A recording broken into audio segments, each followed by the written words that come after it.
Fala pessoal, muito bem-vindos a mais uma aula de Fisicoquímica. Nós vamos dar sequência agora com algumas abordagens para vocês aprenderem como calcular as variações de entropia em diferentes situações. Beleza? Então vamos lá. Eu vou considerar aqui, primeiramente, a transformação. É um processo de transformação saindo do estado 1 e indo para o estado 2 por um caminho irreversível. E por que eu estou fazendo essa consideração? Estou fazendo essa consideração porque, tecnicamente, calcular a variação de entropia por meio de um caminho como esse, diretamente, a gente não sabe como fazer isso. Porque nós vimos em aulas anteriores que essa variação infinitesimal aqui, ds, que vai me dar a variação de entropia, depende de um calor trocado reversivelmente. Então, esse caminho pontilhado aqui, essa transformação de 1 para 2, mesmo que eu tenha calor envolvido nesse processo, eu não poderia utilizar esse calor para calcular a variação de entropia, pois trata-se de um calor irreversível. Felizmente, nós temos uma solução para esse problema, que é o fato da entropia ser uma função de estado. E por ela ser uma função de estado, eu não preciso me preocupar muito em como aconteceu a transformação. Eu só preciso saber se a condição inicial e a condição final são as mesmas, e aí necessariamente a variação de entropia só vai depender dessas condições.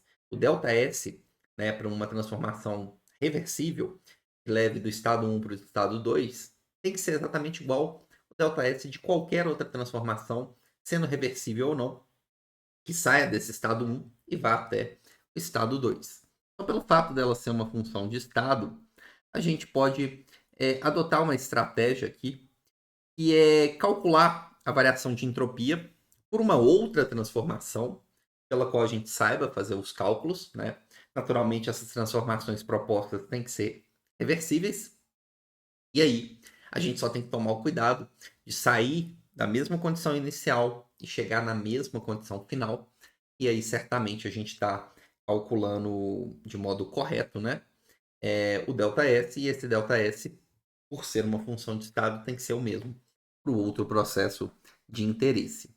Beleza? Então, imaginando aí que eu tenho, por exemplo, um gás perfeito que sofre uma expansão irreversível, não importa muito se essa expansão foi irreversível. A gente pode calcular a variação de entropia para a expansão desse gás sendo reversível.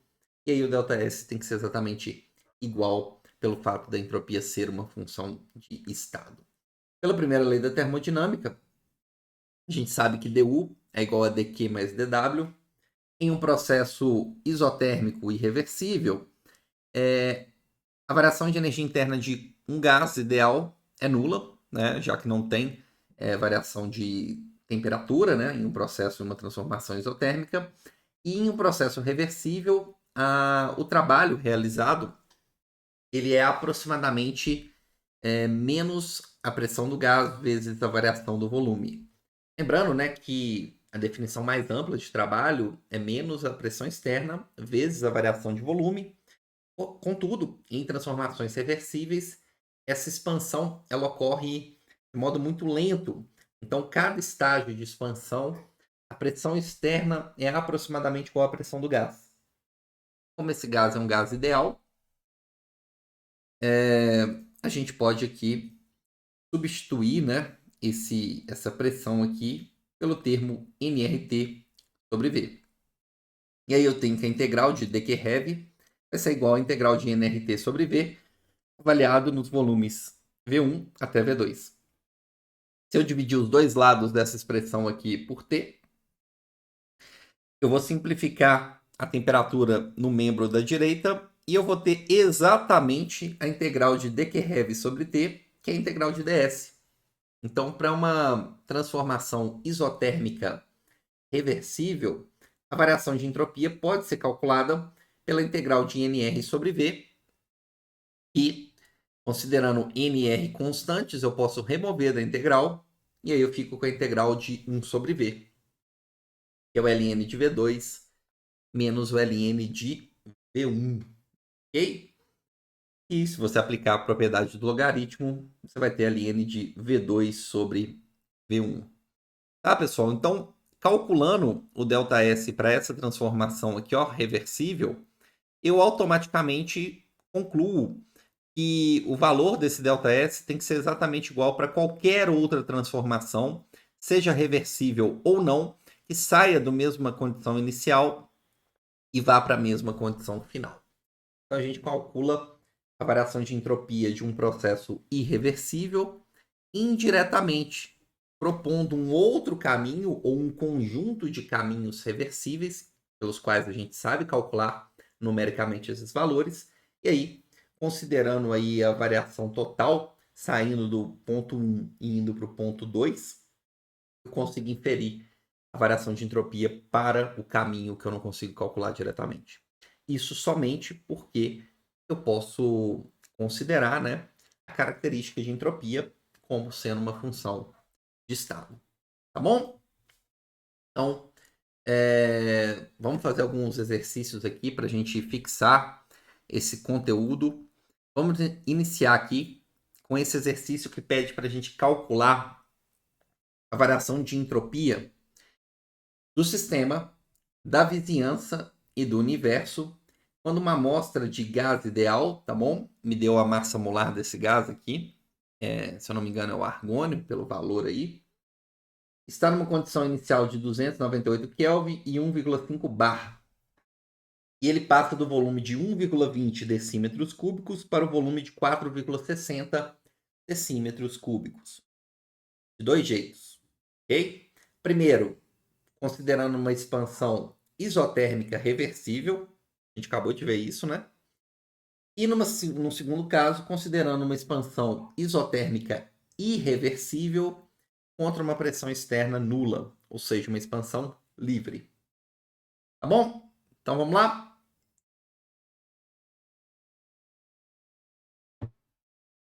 Vamos resolver esse exercício. Letra A. Na letra A, expansão que nós vamos calcular é uma expansão isotérmica reversível. Nós vimos, acabamos de ver aí, como fazer isso. Mas a gente sabe que a gente precisa do número de mols de gás que de fato está expandindo. Ele me deu a massa de gás. Mas, tudo bem. Se eu pegar a massa de gás e dividir pela massa molar dada, eu vou encontrar a quantidade de matéria, o número de mols da espécie gasosa. Como pediu para a gente considerar um gás ideal, nós vamos utilizar a fórmula dos gases perfeitos aí para os nossos cálculos, tá bom? Variação da energia interna, primeira lei da termodinâmica, é igual à troca de calor mais o trabalho realizado aí durante a expansão. Como o processo é isotérmico, para gás ideal, eu não tenho variação de energia interna. Então, o calor trocado vai ser igual ao trabalho. A única coisa que vai mudar é o sinal, ok? Todo calor que foi absorvido pelo sistema vai sair na forma de trabalho, e é isso que justifica não ter uma alteração da energia interna. Portanto, calculando o calor, a gente está calculando o trabalho também, beleza? O calor reversível, né, infinitesimalmente, vai ser igual a menos o trabalho reversível é menos PDV, menos com menos dá mais. Tá? Então, se eu dividir os dois membros aqui por T, eu vou ter no membro da esquerda integral de d que sobre T, e aqui na direita, substituindo a pressão P por nRT sobre V, gás ideal, lembre-se disso. Dividir também aqui por T, né, dos dois lados. Eu vou saber calcular a variação de entropia, já que esse membro da esquerda é exatamente igual à variação infinitesimal ds. Então, para calcular a variação ΔS para uma expansão isotérmica reversível de gás ideal, basta eu considerar aí nRT ln de V2 sobre V1. Eu já sei o N, constante dos gases eu tenho também. E aí, V2 sobre V1 foram dados. Tá? Então, substituindo os valores, eu descubro que a variação de entropia do sistema é de aproximadamente 6 joule por Kelvin menos 1. Mais precisamente 5,92. Ok? E a gente sabe, pela desigualdade de Clausius, que a variação de entropia do universo ela tem que ser maior ou igual a zero num processo espontâneo, como a expansão de um gás. Maior em processos reversíveis, maior em processos irreversíveis, igual em processos reversíveis, como é o caso. Então a gente sabe que a variação da entropia do universo é nula em um processo reversível, ok? E se a gente descobriu a variação de entropia do sistema, o oposto aconteceu com a vizinhança. Nessa transformação, o tempo todo, sistema e vizinhança estão em equilíbrio, e aí eu tenho como resultante, né, uma variação nula da entropia do universo quando ocorre um processo reversível. Beleza? Então, o valor da variação de entropia da vizinhança será o negativo da variação de entropia do nosso sistema. Então tá bom. E na letra B? Como que eu faço para calcular a variação de entropia do sistema, da vizinhança e do universo, só que agora considerando uma expansão isotérmica irreversível contra uma pressão externa nula?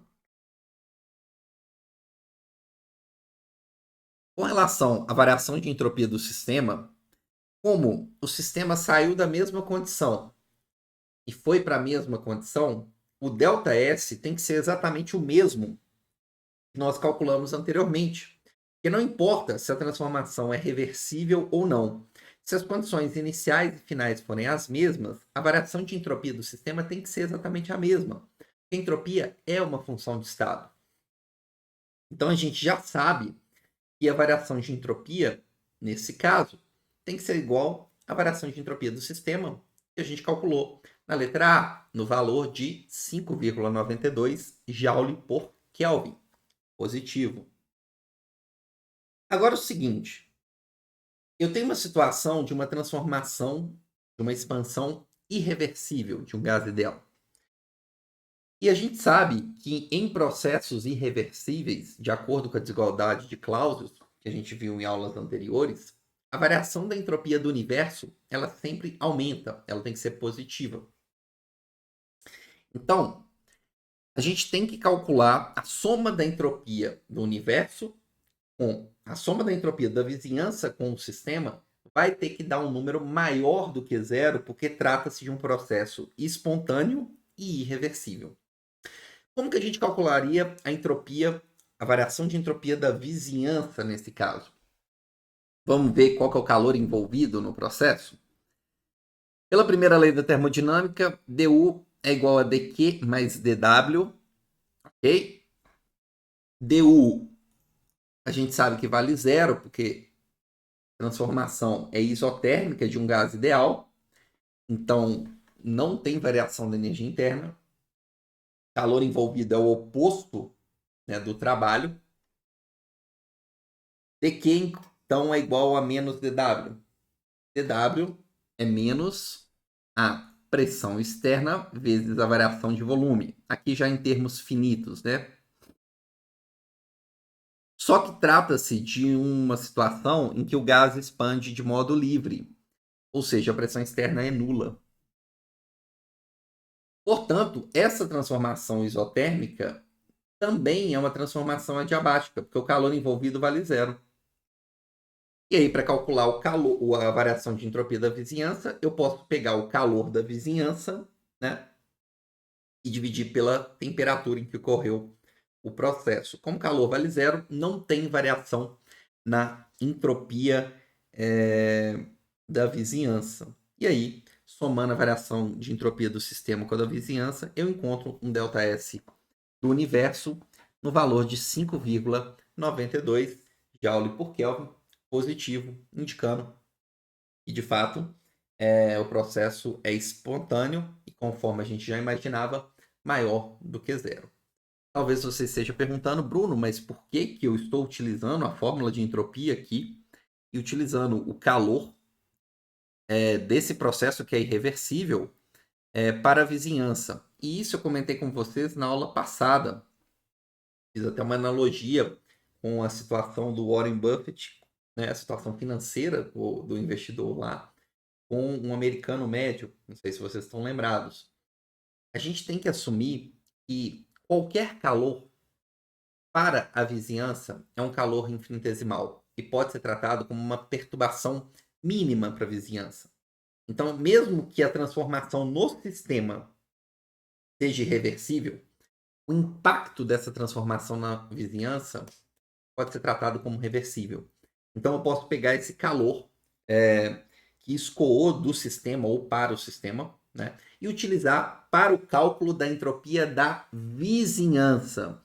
Porque essa quantidade de calor perante ao tamanho da vizinhança é insuficiente para provocar uma perturbação drástica.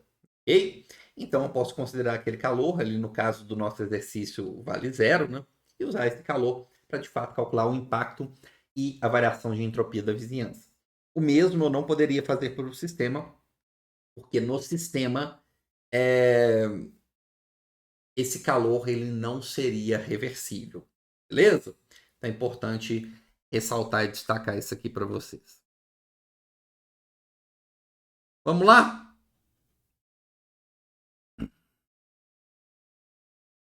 Vamos dar sequência, vamos continuar aqui, falando agora um pouquinho de cálculo de variação de entropia, agora durante transições de fase.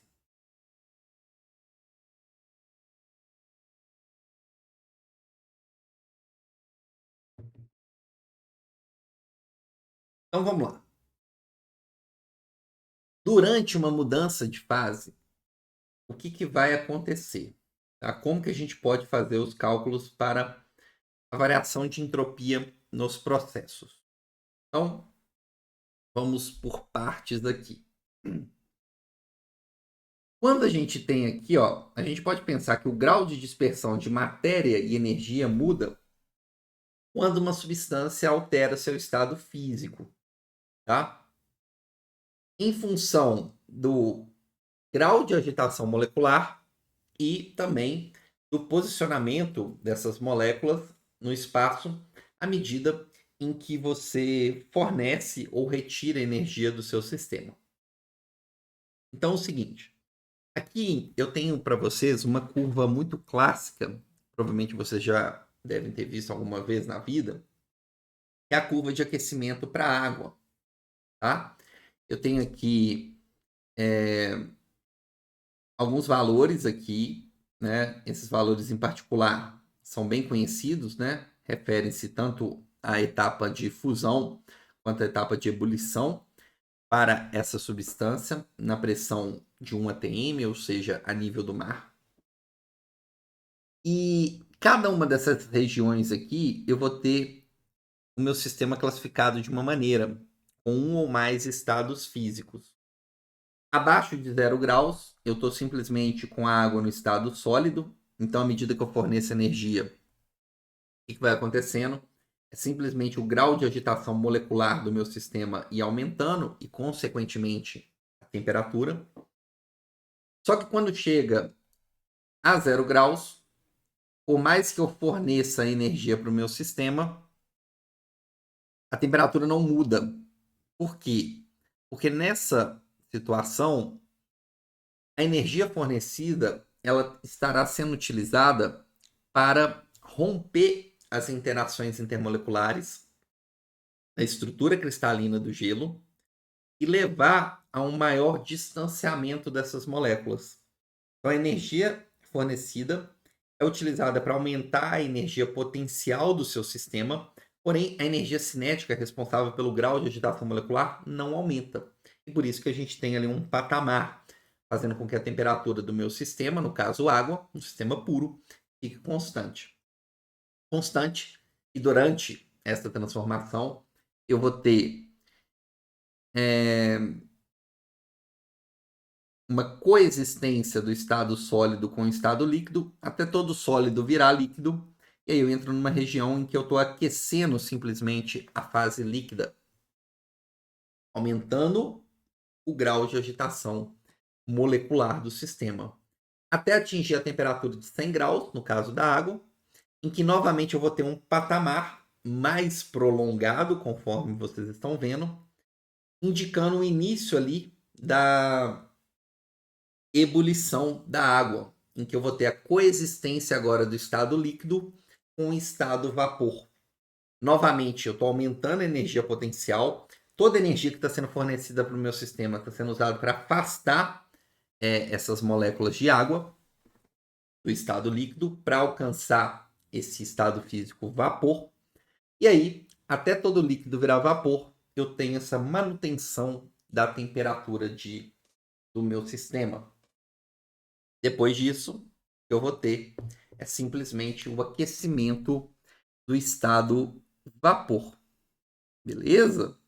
Repare que o patamar de ebulição é maior que o patamar de fusão, porque a mudança é muito mais drástica entre o líquido virando vapor do que entre o sólido virando líquido. Tem que afastar muito mais as moléculas e, portanto, absorver muito mais energia para conseguir fazer a ebulição do que para fazer a fusão. Essas temperaturas em que ocorrem as transições de fase são chamadas de temperaturas de transição. No caso, temperaturas de transição normal, porque eu estou trabalhando na pressão de 1 atm. Se fosse na pressão de 1 bar, eu chamaria de temperatura de transição padrão. Beleza? E aí, nessa temperatura, né, qualquer transferência de calor, como o meu sistema se encontra em equilíbrio entre fases, essas transferências de calor elas são consideradas reversíveis, ok? E uma vez reversíveis, a gente pode utilizar para calcular a variação de entropia que ocorre durante a modificação de estado físico. Né? Como a gente tem aqui um processo a pressão constante, esse calor reversível ele é coincidente com a variação de entalpia dessa transição. E se eu dividir essa variação de entalpia pela temperatura da transição, eu estou calculando a variação de entropia desses processos. Aqui a gente consegue já perceber o seguinte: se eu estiver trabalhando com um processo endotérmico, a variação de entalpia será positiva e, portanto, como a temperatura sempre é positiva, o ΔS vai ser maior do que zero. Faz sentido. Por quê, Bruno? Porque em processos endotérmicos, como a fusão e a ebulição, embora a temperatura esteja sendo mantida constante para uma substância única no seu sistema, as moléculas elas estão se afastando. E isso indica aí um aumento de entropia. Né? Você está tendo um aumento do grau de dispersão de matéria ou de energia. No caso, essa energia está sendo utilizada para romper interações intermoleculares e, portanto, afastar as moléculas, aumentando a entropia.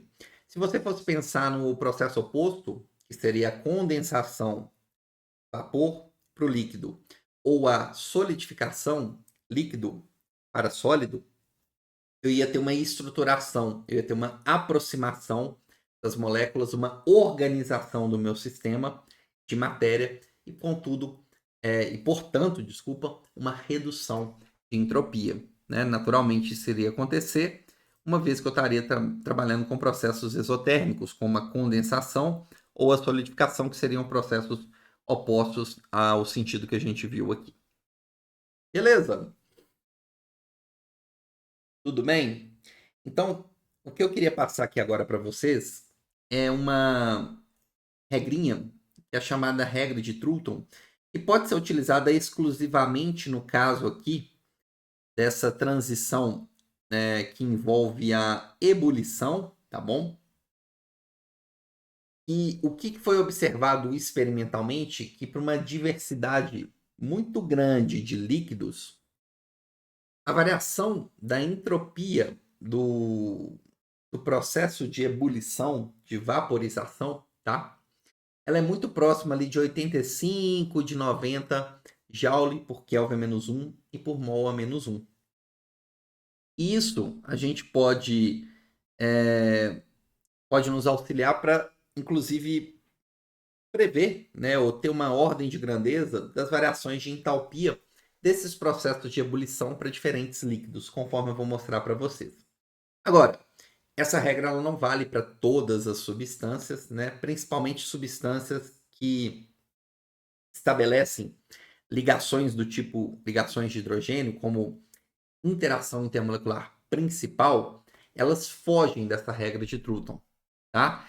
Isso ocorre porque a interação de hidrogênio é uma interação, no caso dessas moléculas aí, mais predominante comparada com as outras interações intermoleculares. Faz com que as moléculas interajam mais fortemente. Portanto, na hora de calcular a variação de entropia, naturalmente para espécies como a própria água, álcools, aminas, estruturas orgânicas aí, geralmente, também que pode estabelecer interações de hidrogênio, a variação de entropia costuma ser maior, uma vez que na fase líquida essas moléculas já se interagem fortemente. Bom, mas a gente pode utilizar para outras moléculas, outras substâncias, essa regra de Trulton, e de fato, inclusive estimar a variação de entalpia dos processos de vaporização. Lembrando, estou falando exclusivamente de aplicar essa regra exclusivamente para processos de vaporização. Vamos avançar aqui então. Seguinte, um exercício para a gente aplicar essa regra de Trulton rapidamente aqui. Pede para a gente estimar a entalpia de vaporização do bromo líquido, Br2, uma substância e uma molécula apolar, né? Não deve estar fugindo aí da regra de Trulton pelas considerações que a gente falou, sabendo que o ponto de ebulição normal é de 59,2 graus Celsius. Vamos resolver esse exercício. Vamos lá, vamos aplicar. Primeiro passo, transformar a temperatura de ebulição do bromo para a escala termodinâmica. Então, a temperatura de ebulição vai ser igual a 59,2 mais 273,15, então é 332,35 Kelvin. E esse valor de entropia aqui de vaporização, como o bromo provavelmente não foge da condição aí da regra de Trulton, a gente pode estimar que o valor dessa entropia de vaporização para essa substância é muito próximo aí dos 85, 90 joule por Kelvin a menos 1, mol a menos 1. Então basta pegar esse valor e multiplicar pela temperatura de ebulição normal. Eu vou estimar o valor do ΔH de vaporização, que para o caso da molécula, né, para o caso da substância do bromo líquido, é por volta aí de 28.249,75 joule por mol. Só para vocês terem uma ideia, o valor experimental é 29.450 joule por mol. Então, de fato, né, a gente tem uma boa estimativa para variação de entalpia durante a vaporização do bromo, aplicando a regra de Trulton. Beleza? O valor teórico ele não destoa tanto do valor, de fato, experimental.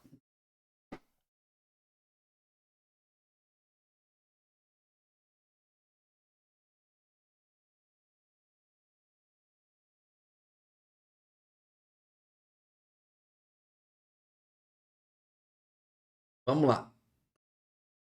Agora eu vou mostrar para vocês como calcular a variação de entropia, não durante aqueles patamares em que eu tenho a modificação do estado físico e, portanto, uma modificação na energia potencial e no distanciamento médio molecular.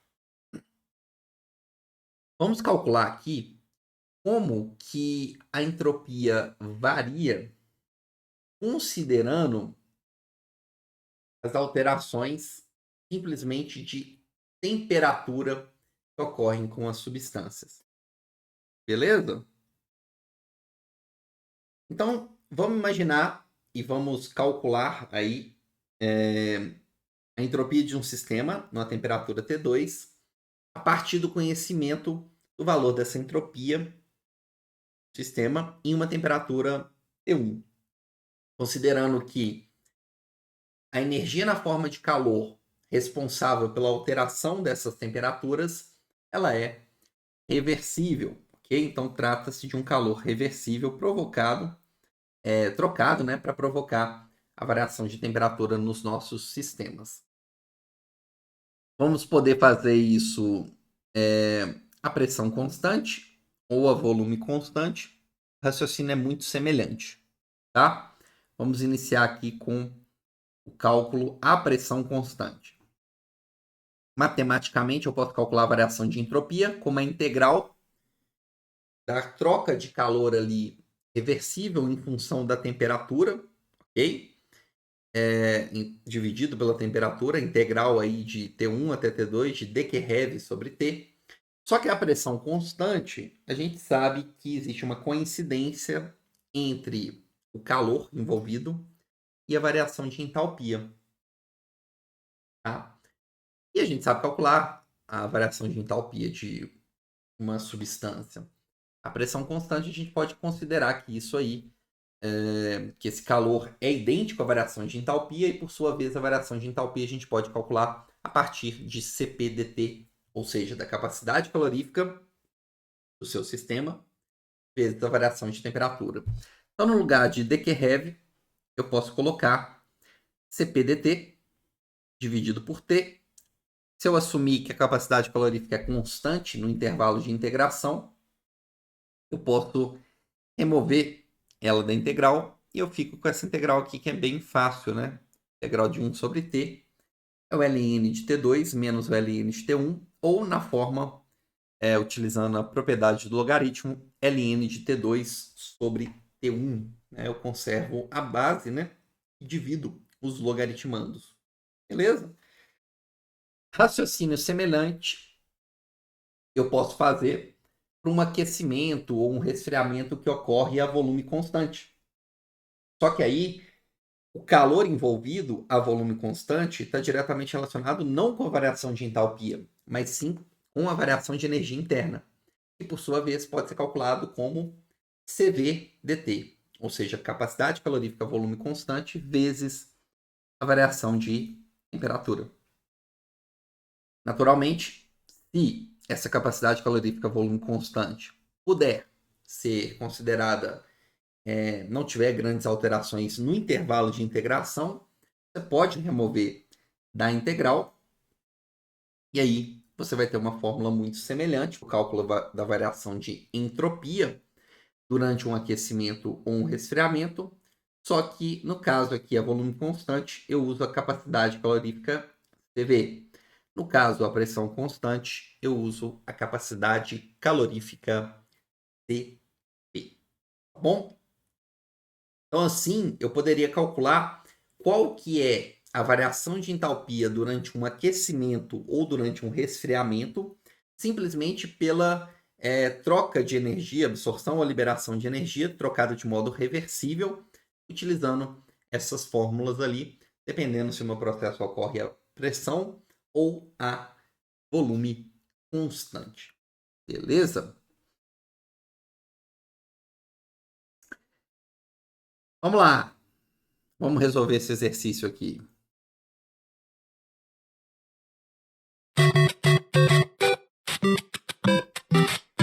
Esse exercício, pessoal, ele fala aqui, um exercício bem lúdico, em que você tem o Mario, tá, tentando salvar a princesa que se encontra aprisionada dentro desse cano, ok? E aí o que vai acontecer? Ele me dá as dimensões do cano, tá? E com o poder de fogo do Mario, ele vai fornecer energia para expandir um gás que se encontra abaixo do músculo, tá? E fazer com que a princesa consiga ser levantada até o Luigi aqui, tá bom? Ele me dá a quantidade de gás, me dá também as condições iniciais do gás no interior e me fala, né, que no momento do resgate a pressão no interior do cano cai de 1 bar para meio bar, tá bom? Então, a partir de todas essas informações, ele pede para a gente calcular qual que é a variação de entropia para o resgate da princesa, beleza? Então, vamos lá, vamos tentar calcular isso, beleza? Vamos tentar calcular qual que é a variação de entropia para resgatar essa princesa aí durante esse experimento. Então vamos lá. Eu vou considerar o seguinte, tá? Primeiramente, eu tenho aqui que calcular qual que é o volume. Ele me deu aqui a condição inicial, tá bom? De temperatura e de pressão para o gás que está ali embaixo do êmbolo, sobre o qual a princesa, né, está ali em cima. E ele me falou que as condições iniciais eu tenho 160 mols desse gás ideal. Então eu vou poder usar a expressão PV igual a nRT. Ele me falou que a temperatura é de 298 Kelvin e a pressão é de 1 bar. Então com isso eu consigo calcular o volume inicial, tá bom? O volume inicial, V1, vai ser igual a nRT1 sobre P1. O N vale 160 mol. Temperatura inicial de 298 Kelvin. A pressão é de 1 bar. Aqui eu transformei para Pascal, né? Para obter aqui meu volume em metro cúbico. Quase 4 metros cúbicos, ok? Esse é o volume inicial. Então eu tenho aqui, ó, a 1 bar, 298 Kelvin, um volume de quase 4 metros cúbicos. Só que depois, eu sei que quando o Mário forneceu energia para o gás expandiu, subindo o êmbolo com a princesa até chegar no Luigi. E eu tenho uma variação do número do volume que eu posso calcular, porque ele me deu ali, né, a base, a área da base do êmbolo de 4 metros quadrados e me falou que ele deslocou na vertical 4 metros. Então eu sei que eu vou ter uma variação de volume quando esse êmbolo subir de 16 metros cúbicos, somados com os aproximadamente 4 metros cúbicos do início, eu vou ter ali 19,96 metros cúbicos na condição final. A pressão final é de meio bar, então vai cair pela metade. Eu consigo descobrir qual que é a temperatura final do meu sistema.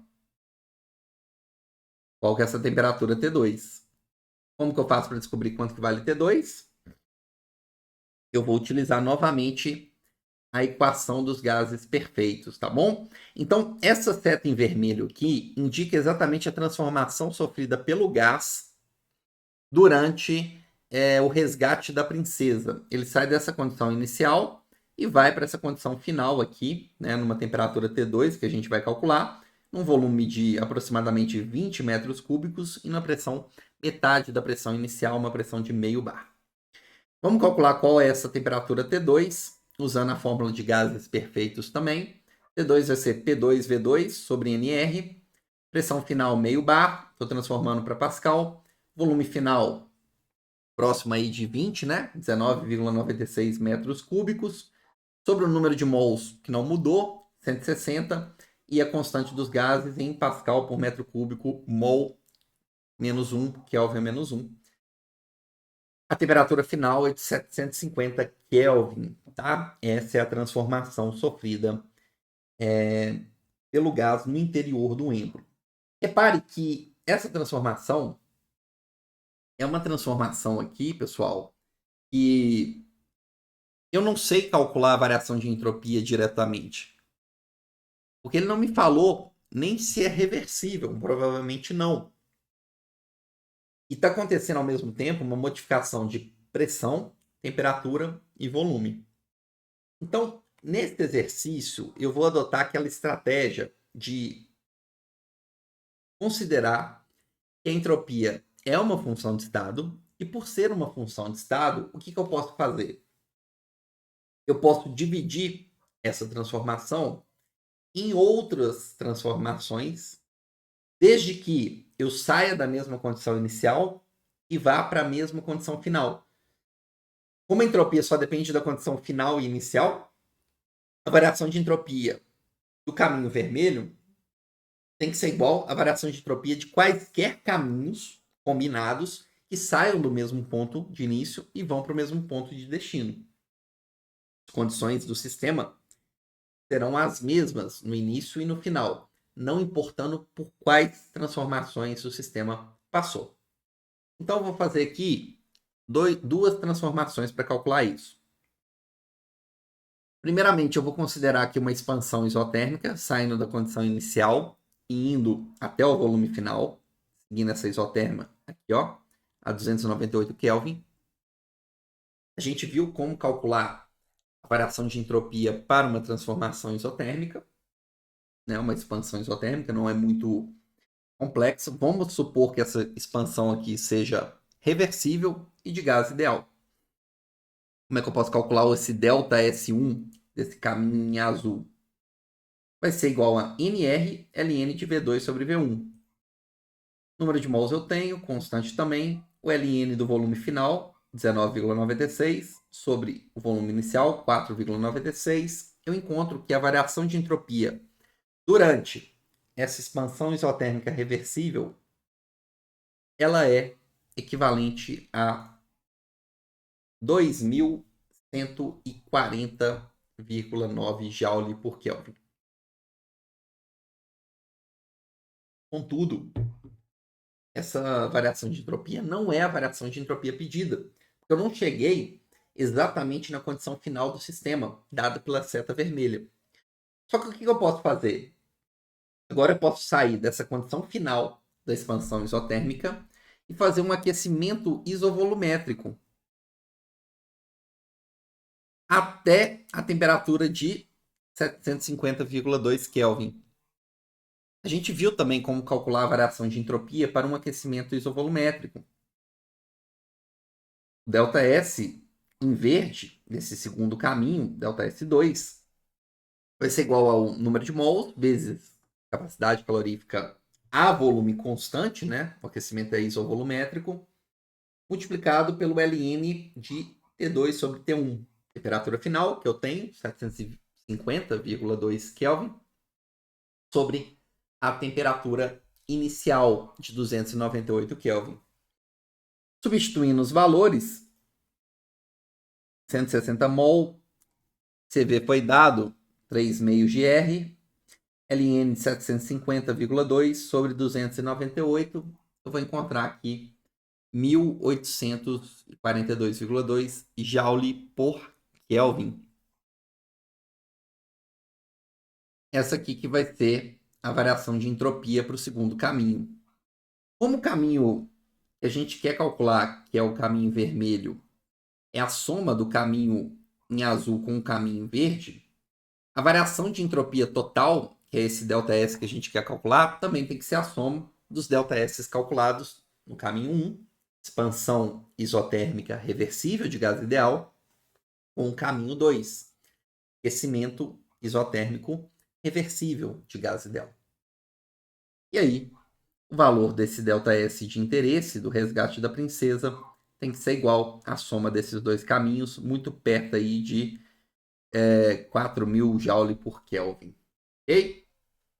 Então, assim a gente calculou a variação de entropia durante, né, o resgate aí da princesa. Beleza? Então aí, acompanhar aí o resgate da princesa, né? Pessoal, obviamente, né, temos que considerar aqui que a temperatura ali, esse êmbolo não permite, né, nenhuma troca de energia na forma de calor ali para cima, porque 750 Kelvin é uma temperatura muito alta, né? Então, ou a gente assume que não existe essa transferência, ou a nossa princesa, na verdade, não seria um resgate, né? Seria um assassinato, porque a temperatura seria muito alta aqui no resgate dela. Mas vamos assumir, vamos pensar no final feliz aí, que o êmbolo não permite essa transferência de energia. ou que os sapatos aí da princesa são mágicos aí, e portanto ela vai conseguir ser resgatada. Beleza? Então espero que vocês tenham gostado aí desse exercício. Vamos lá, falar um pouquinho agora com vocês da terceira lei da termodinâmica.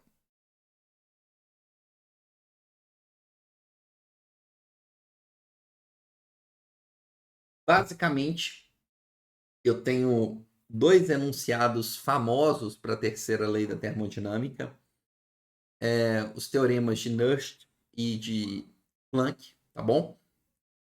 Que falam de maneira distinta aí o seguinte: quando eu tenho a entropia, primeiro aqui pelo teorema de Planck, né?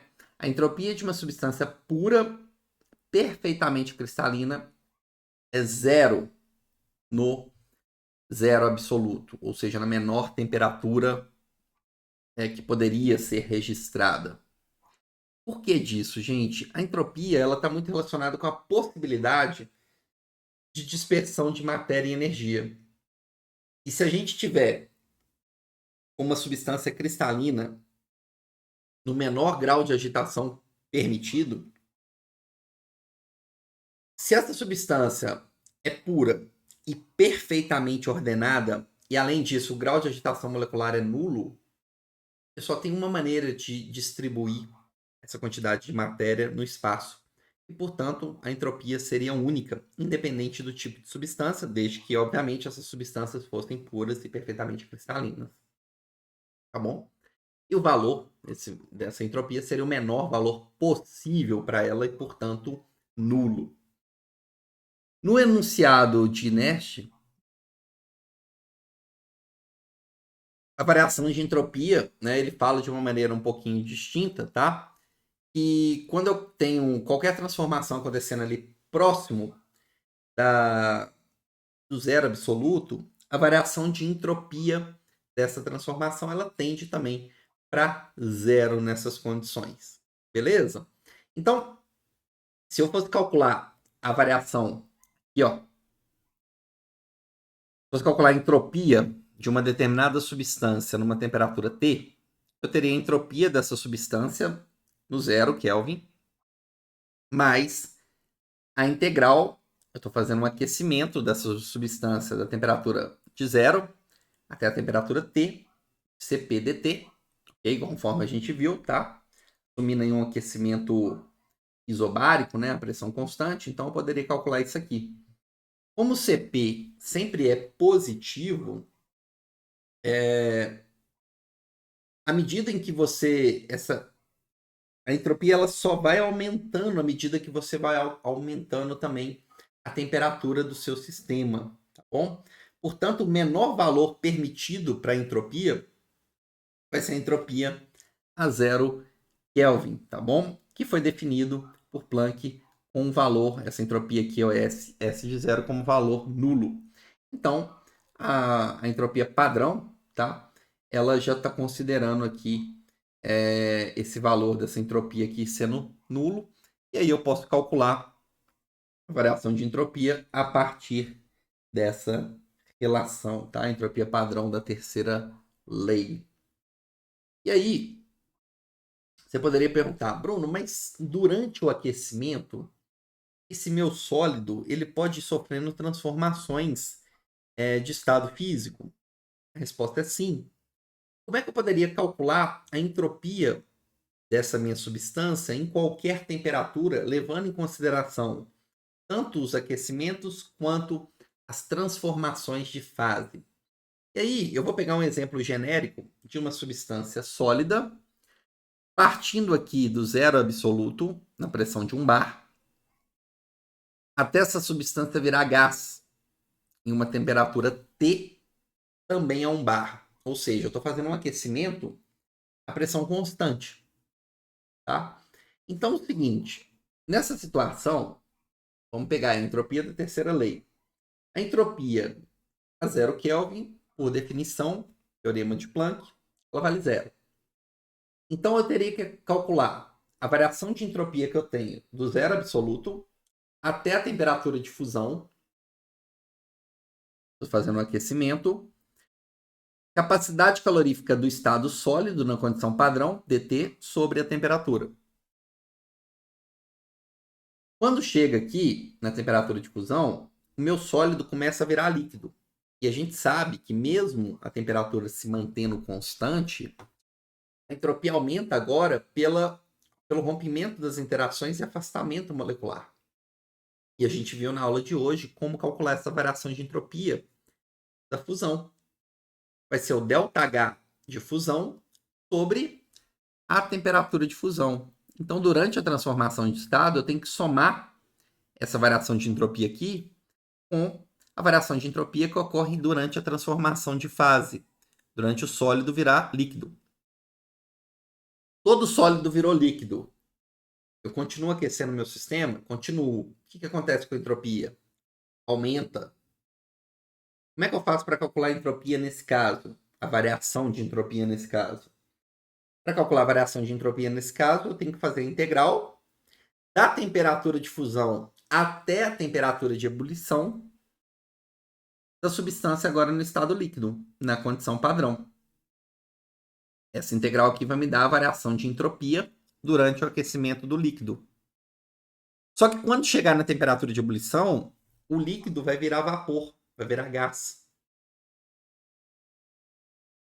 E aí a entropia também vai aumentar, mas em virtude do afastamento molecular.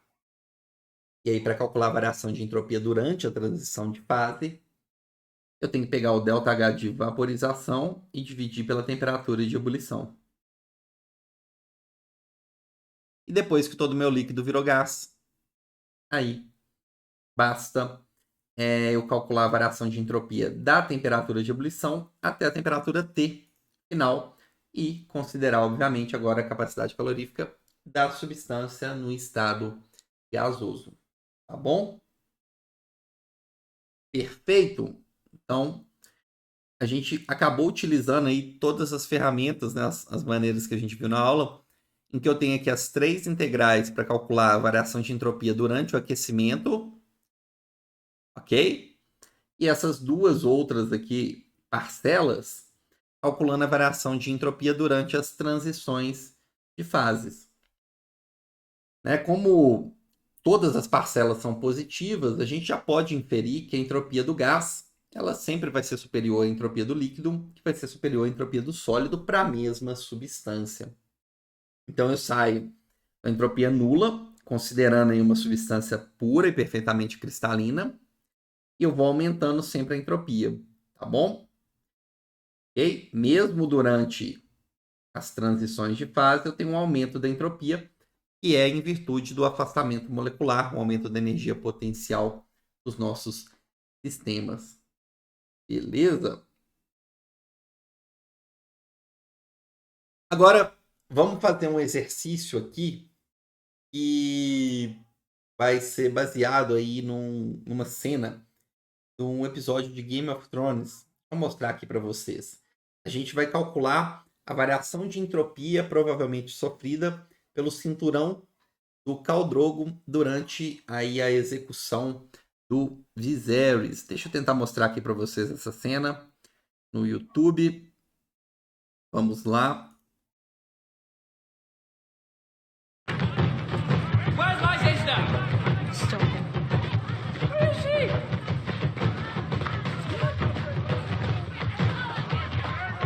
Where is she? I'm here for the feast. The horse feast? Come. Get your hands off me. No one touches the dragon.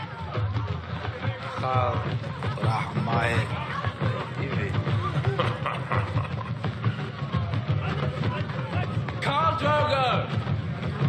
I'm here for the feast.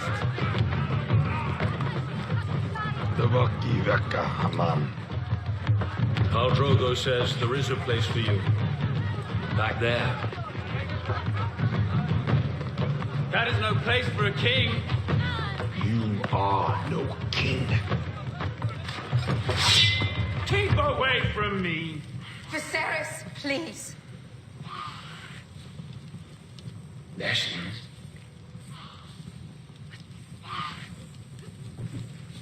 Put the sword down. They'll kill us all. They can't kill us. They can't shed blood in their sacred city.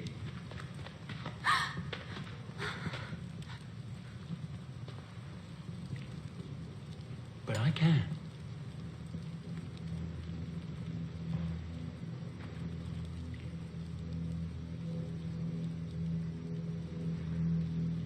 I want what I came for. I want the crown he promised me. He bought you, but he never paid for you.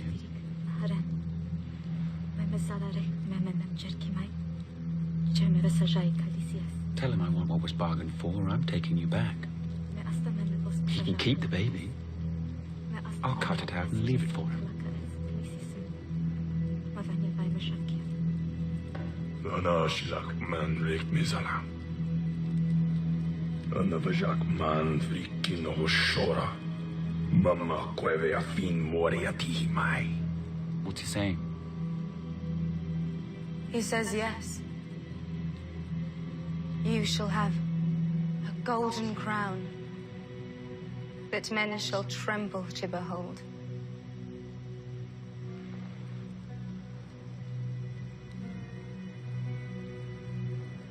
Inclusive é o nome do episódio, tá? Golden That was all I Crown. wanted. What was promised?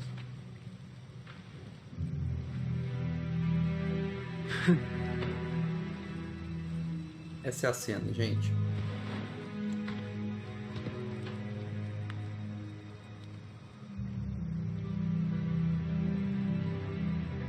Koromai.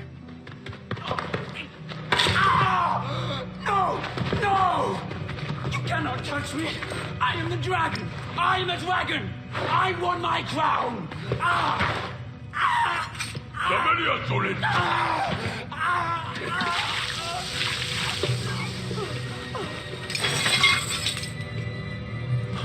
E vamos aumentar a entropia. Look away, Khaleesi. No.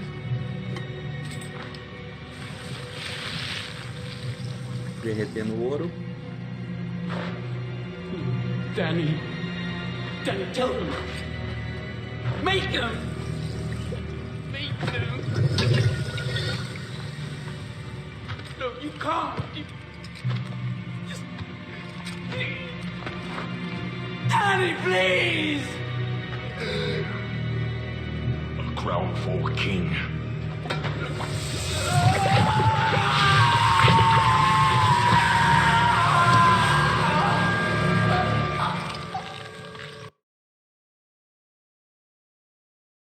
Então, pessoal, essa é a cena aqui que a gente vai tentar calcular a variação de entropia, beleza? Então é o seguinte, a gente viu ali que a gente tem os Dorax ali imobilizando o Viserys, e aí o Khal Drogo ele derreteu o cinturão de ouro dele. Coloquei aqui uma massa, tá? Em quilos aí pro cinturão. E aí, na sequência, ele derramou o ouro derretido na cabeça do Viserys, né? Aniquilando ele. Considerando que a temperatura ambiente por volta de 37 graus, calcule a variação da entropia sofrida pelo cinturão até a completa fusão. Então é o seguinte, durante esse processo aí, para a gente calcular a variação de entropia, primeira coisa, a gente precisa saber qual é o número de mols de ouro utilizado. E aí basta eu pegar a massa de ouro, 7.290 gramas, e dividir pela massa molar de 197 gramas por mol. A gente vai encontrar um número de mols de 37 mols de ouro. Beleza? Na sequência, vamos descobrir qual que é a variação de entropia durante a fusão do ouro. E aí eu tenho que utilizar duas parcelas para esse cálculo. Eu tenho que calcular a variação de entropia durante o aquecimento do cinturão da temperatura ambiente, 37 graus, né? 310 Kelvin, até a temperatura de fusão do ouro que foi dada, 1065 graus Celsius, que corresponde a 1338 Kelvin. Essa parcela aqui, essa integral, vai me dar a variação de entropia para o aquecimento do ouro, mas eu tenho que somar naturalmente com o aumento de entropia que vai ter também durante o processo de fusão do cinturão. E aí, eu pego o ΔH de fusão, que aqui está dado por mol, multiplico pelo número de mols composto pelo cinturão de ouro e divido pela temperatura de fusão que foi dado. Então, foi me dado aí o ΔH de fusão padrão, temperatura de fusão padrão e também a capacidade calorífica, a pressão constante padrão para esse metal. Na sequência, é só a gente fazer as substituições, né? O CP vale 25,42 Joule por Kelvin menos 1, mol menos 1. Eu tenho aqui o Ln, né, das temperaturas final menos inicial, né? Então fica o Ln de 1338 Kelvin sobre 310 Kelvin. E aqui eu tenho a parcela referente ao ΔH a variação de entropia